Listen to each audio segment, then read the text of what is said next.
Résumé du livre, Les clés de la maîtrise par Charles Francis Zahnel. La clé de la maîtrise est une présentation unique, en 24 leçons, de la loi de l'attraction qui permet, grâce à ses pensées, de réaliser rêves et souhaits.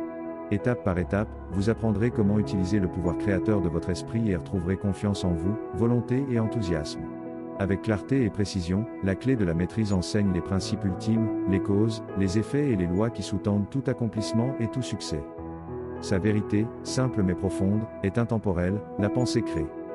Les clés de la maîtrise enseignent l'utilisation du pouvoir de l'esprit, le véritable pouvoir de l'esprit, et en aucune façon des ersatz ou des travestissements.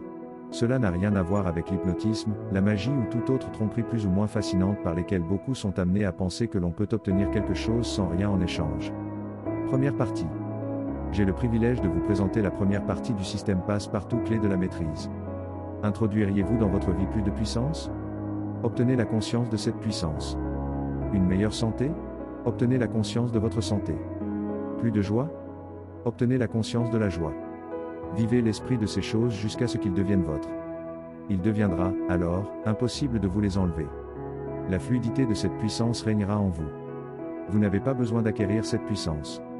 Vous l'avez déjà en vous. Mais vous voulez la comprendre. Vous voulez l'utiliser. Vous voulez la contrôler. Vous voulez vous en imprégner, pour aller de l'avant et conquérir le monde. Jour après jour, au fur et à mesure de votre progression et de l'approfondissement de votre inspiration, de la cristallisation de vos pensées et de votre compréhension nouvelle, vous réalisez que ce monde n'est pas un tas de pierres et de bois morts mais, que c'est un monde vivant. Il est fait du cœur battant de l'humanité. C'est un monde de vie et de beauté. Bien sûr, travailler sur ce matériel exige une adaptation et une ouverture d'esprit, mais ceux qui héritent de cet état d'esprit sont inspirés par une nouvelle lumière, une nouvelle force, elles gagnent en puissance et en confiance chaque jour. Elles réalisent que leurs espoirs et leurs rêves se réalisent. La vie a une signification plus pleine et plus claire qu'avant. Et maintenant, la première partie. 1. Que l'on puisse gagner beaucoup sur chaque plan d'existence est vrai et que la perte mène à une plus grande perte est également vrai. 2. L'esprit est créateur, et les conditions, l'environnement et toutes les expériences de la vie sont le résultat de nos attitudes mentales, habituelles et prédominantes. 3. L'attitude de l'esprit dépend de nos pensées par conséquent, le secret de toute la puissance, de tout l'accomplissement, de tout ce qu'on possède dépend de notre façon ou méthode de penser. 4. Ceci est vrai car nous devons d'abord être avant d'agir et nous devons agir seulement à la condition d'être qui nous sommes et ce que nous sommes et ceci dépend de ce que nous pensons. 5. Nous ne pouvons pas exprimer une puissance que nous ne possédons pas. La seule façon d'être sûr de notre puissance est d'en prendre conscience et, nous ne pourrons prendre conscience de cette puissance tant que nous n'aurons pas compris qu'elle est en nous depuis le début. 6. Il y a un monde à l'intérieur de nous-mêmes. Un monde de pensée, d'émotions et de puissance. De la vie, de la lumière et de la beauté et, bien qu'invisibles, ces forces sont en nous. 7. Le monde intérieur est gouverné par la pensée. Quand nous découvrirons ce monde, nous pourrons résoudre chaque problème, trouver la cause pour chaque effet, et puisque que ce monde intérieur est sous notre contrôle alors, toutes les lois de puissance et d'influence seront sous notre contrôle. 8. Le monde extérieur est le reflet du monde intérieur. Ce qui apparaît en dehors est le fruit de ce qui a été trouvé en dedans. Dans notre monde intérieur, nous pouvons trouver la sagesse infinie, le pouvoir infini, l'approvisionnement en tout ce qui est nécessaire, de l'accomplissement au développement et à l'expression spirituelle. Si nous identifions ces potentialités dans notre univers intérieur, alors elles prendront forme dans le monde extérieur, du dehors. 9. L'harmonie du monde intérieur sera reflétée dans le monde extérieur à travers des conditions harmonieuses, un environnement agréable, le meilleur dans tous les domaines. C'est le fondement du bien-être et des besoins essentiels au bonheur, à la puissance, à l'accomplissement, et à tous les succès. 10. L'harmonie de notre monde intérieur nous permet de contrôler nos pensées, et de déterminer par nous-mêmes comment chaque expérience doit nous affecter. 11. De l'harmonie découle l'optimisme et l'abondance. L'abondance intérieure amène l'abondance extérieure. 12. Le monde extérieur est le reflet des conditions et des circonstances de la conscience intérieure. 13. Si nous trouvons la sagesse dans le monde intérieur, nous aurons accès à la compréhension des merveilleuses possibilités qui sont latentes en nous, et nous nous donnerons la possibilité de rendre manifeste ce pouvoir dans le monde extérieur. 14. Lorsque nous devenons conscients de cette sagesse intérieure, nous prenons mentalement possession de la sagesse, et en prenant possession mentalement, nous actualisons ce pouvoir et la sagesse nécessaire pour introduire dans le monde manifeste l'essentiel nécessaire pour notre développement complet et harmonieux. 15. Le monde intérieur est le monde où chaque homme et femme de pouvoir trouve le courage, l'espoir, l'enthousiasme, la confiance et la foi, par lesquels émerge l'intelligence fine qui permet de voir et d'avoir les compétences pratiques qui créent la vision juste. 16. La vie est une dynamique d'accomplissement, une forme, pas une agrégation. Ce qui vient à nous dans le monde extérieur est ce que nous possédons déjà dans le monde intérieur. 17. Toute possession est basée sur la conscience. Tout gain est le résultat d'une conscience unifiée, cumulée. Toute perte est le résultat d'une conscience fragmentée, en dispersion. 18. L'efficience mentale est dépendante de l'harmonie. La discorde signifie la confusion. Donc, celui qui voudrait acquérir la puissance, le pouvoir devra être en harmonie avec les lois naturelles. 19. Nous sommes reliés au monde extérieur par l'esprit objectif. Le cerveau est un organe de cet esprit et le système nerveux nous met en contact conscient avec chaque partie de notre corps. Ce système nerveux répond à chaque sensation de lumière, chaleur, odeur, son et goût. 20. Quand cet esprit pense correctement, quand il comprend la vérité, quand les pensées qui sont envoyées à travers le système nerveux vers le corps sont constructives, ces sensations sont plaisantes, harmonieuses. 21. Il en résulte que nous générons de la force, de la vitalité et toutes les capacités constructives à l'intérieur de notre corps, mais c'est à travers cet esprit objectif que nous admettons aussi toute la détresse, la maladie, le manque, la limitation et toutes les formes de discorde et de disharmonie dans nos vies. C'est donc, à travers l'esprit objectif, par des pensées négatives, que nous nous relions aux forces destructrices. 22. Nous sommes reliés au monde intérieur par l'esprit inconscient. Le plexus solaire est un organe de cet esprit. Le système nerveux sympathique préside au-dessus de toutes les sensations subjectives, comme la joie, la colère, l'amour, l'émotion, la respiration, l'imagination, tous les autres phénomènes inconscients. C'est par le subconscient l'inconscient, que nous sommes connectés avec l'esprit universel et introduits dans la relation avec les forces constructives infinies de l'univers. 23.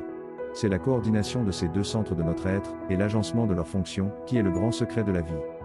Avec cette connaissance nous pouvons faire intervenir l'esprit objectif et l'esprit subjectif dans une coopération consciente et ainsi coordonner le fini et l'infini. Notre futur est entièrement sous notre contrôle intérieur. Il n'est pas dépendant de quelque capricieux et incertain pouvoir extérieur. 24. Tous conviennent qu'il existe un principe ou une conscience infiltrant l'univers entier, occupant tout l'espace et étant le même partout en chaque point de sa présence. C'est le Tout-Puissant, l'entière sagesse est toujours présente. Toutes les pensées et toutes les choses sont en lui ou en elle. Il est tout dans tout. 25. Il n'y a qu'une conscience dans l'univers capable de penser. Et quand elle pense, ses pensées deviennent ses pensées objectives propres. Comme cette conscience est omniprésente, elle est présente à l'intérieur de tout individu.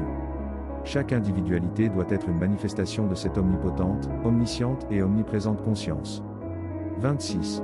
Sachant qu'il y a une conscience dans l'univers qui est capable de penser induit nécessairement que votre conscience est identique avec la conscience universelle, ou, en d'autres termes, tout esprit est un esprit. Il n'y a pas d'esquive possible à cette conclusion. 27. La conscience qui se focalise dans vos cellules nerveuses est la même chez tous les autres individus. Chaque individu est l'individualisation de l'univers, l'esprit cosmique. 28.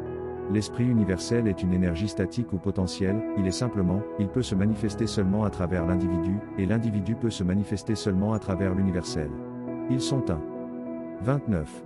La capacité de l'individu à penser est une capacité à agir dans l'universel et de l'introduire dans le monde manifeste. La conscience humaine consiste seulement en une capacité à penser. On pense que l'esprit en lui-même est une forme subtile d'énergie statique, dont il résulte une activité appelée pensée, qui serait une phase dynamique de l'esprit. L'esprit est une énergie statique, la pensée une énergie dynamique, les deux phases d'un même phénomène. Penser est donc une force vibratoire constituée par la conversion de l'esprit statique en esprit dynamique. 30. Comme la somme de tous les attributs sont contenus dans l'esprit universel, qui est omnipotent, omniscient et omniprésent, ces attributs doivent être présents à tout moment sous leur forme potentielle dans chaque individu. Par conséquent, quand l'individu pense, sa pensée est obligée de par sa nature de s'incarner dans l'objectivité ou la condition qui correspondra à son origine. 31. Chaque pensée est donc une cause et chaque condition un effet.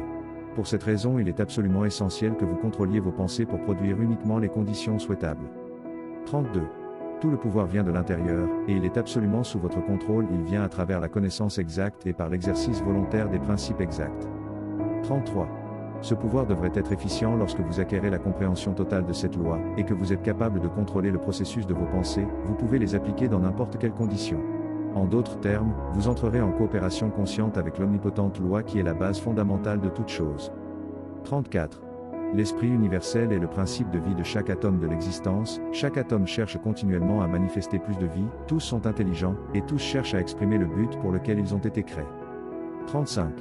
une majorité d'humains vivent dans le monde extérieur, peu ont découvert le monde intérieur, et comme c'est le monde intérieur qui fait celui de l'extérieur, tout ce qui est créé dans le monde intérieur et tout ce que vous trouvez dans le monde extérieur a été créé par vous dans le monde intérieur. 36. Ce système vous permettra de réaliser le pouvoir qui est en vous, quand vous comprendrez cette relation entre le monde extérieur et le monde intérieur. Le monde intérieur est la cause, le monde extérieur est l'effet. Pour changer l'effet, vous devez changer la cause. 37. Vous verrez immédiatement que c'est une idée radicalement nouvelle et différente. La plupart des hommes essaient de changer les effets en travaillant sur les effets. Ils ne voient pas que ceci change simplement une forme de détresse par une autre. Pour enlever la discorde, nous devons éliminer la cause, et cette cause ne peut être trouvée que dans le monde intérieur. 38. Toute la croissance est à l'intérieur. C'est évident partout dans la nature.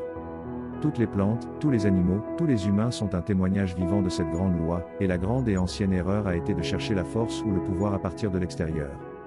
39. Le monde intérieur est la fontaine universelle de l'approvisionnement, et le monde extérieur le déversoir. Notre habileté à recevoir dépend de notre identification à la fontaine universelle, cette énergie infinie où chaque individu est un déversoir, et est aussi un tout pour tous les autres individus. 40. L'identification est un processus mental, l'action mentale est donc l'interaction de l'individu avec l'esprit universel, et comme l'esprit universel est l'intelligence qui infiltre tout l'espace et qui anime tous les êtres vivants, cette action et réaction mentale est la loi de causalité, mais le principe de causalité ne s'obtient pas dans l'individualité mais dans l'esprit universel. Ce n'est pas une faculté objective mais un processus subjectif, et les conséquences sont perçues dans une infinie variété de conditions et d'expériences. 41. La vie ne peut être exprimée seule sans l'esprit. Rien d'autre n'existe en dehors de l'esprit. Tout ce qui existe est la manifestation de cette unité de base de laquelle et par laquelle toutes choses sont créées et sont continuellement recréées. 42. Nous vivons dans une mer insondable de substances mentales malléables. Cette substance est toujours active et vivante. Elle a un haut degré de sensibilité. Elle prend forme selon la demande mentale, selon la pensée.